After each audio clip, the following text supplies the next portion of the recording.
Bonjour à tous et bienvenue sur notre chaîne. Aujourd'hui, nous allons plonger dans un passage puissant de l'Exode, le chapitre 15, versets 22 à 27. C'est une histoire qui parle de soif, de plainte, mais surtout de la fidélité de Dieu. Après avoir traversé la mer Rouge, un miracle extraordinaire, le peuple d'Israël, guidé par Moïse, marche pendant 3 jours dans le désert de Shur. Imaginez la scène, le soleil tape, la fatigue s'installe, et surtout, ils ne trouvent pas d'eau.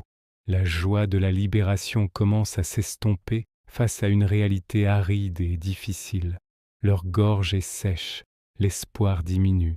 Enfin, ils arrivent à un endroit appelé Mara. Le nom lui-même signifie amertume. Et pour cause, il y a de l'eau, mais elle est imbuvable, amère. La déception est immense. Le peuple, à bout, se tourne contre Moïse et murmure: que boirons-nous? C'est une question qui vient du plus profond de leur détresse.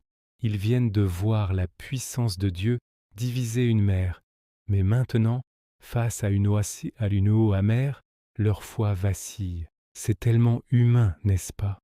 Combien de fois, après une grande victoire, nous retrouvons-nous face à un obstacle qui nous semble insurmontable, et nous commençons à douter. Face aux plaintes du peuple, Moïse ne se décourage pas. Il fait ce qu'il sait faire de mieux. Il crie à l'Éternel. Il se tourne vers la seule source de véritable aide. La réponse de Dieu est à la fois simple et profonde. Il ne fait pas jaillir une nouvelle source par magie. Non, il montre à Moïse un morceau de bois. Juste un bout de bois. Moïse obéit. Il prend ce bois et le jette dans l'eau amère. Et là, le miracle se produit. L'eau devient douce, potable. Ce simple acte de foi et d'obéissance transforme l'amertume en douceur. Ce bois jeté dans l'eau est une image prophétique puissante. Pour nous chrétiens, il est difficile de ne pas y voir une préfiguration de la croix de Christ qui prend toute l'amertume de notre péché et de notre vie pour la transformer en une source de vie nouvelle et rafraîchissante. Mais l'histoire ne s'arrête pas là.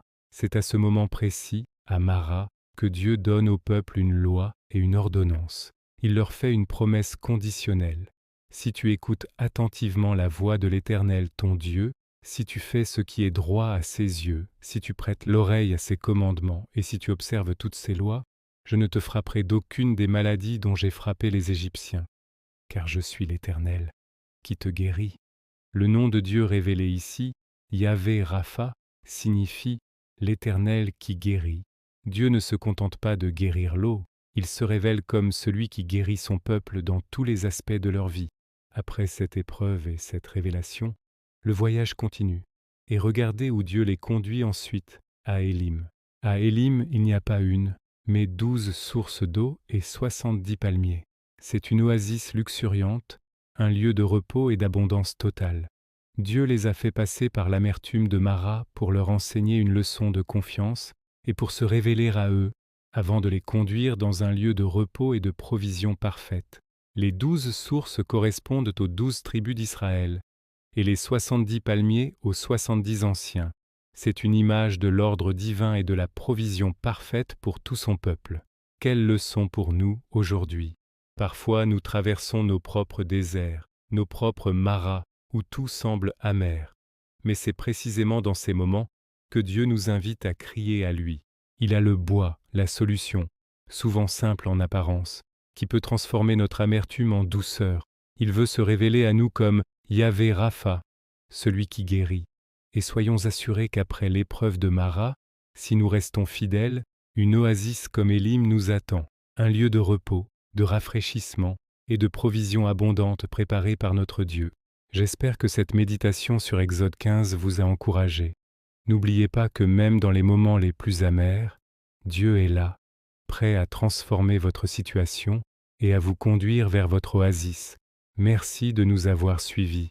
Si cette vidéo vous a plu, n'hésitez pas à la liker, à la partager et à vous abonner pour ne rien manquer de nos prochaines études bibliques. Que Dieu vous bénisse et à très bientôt.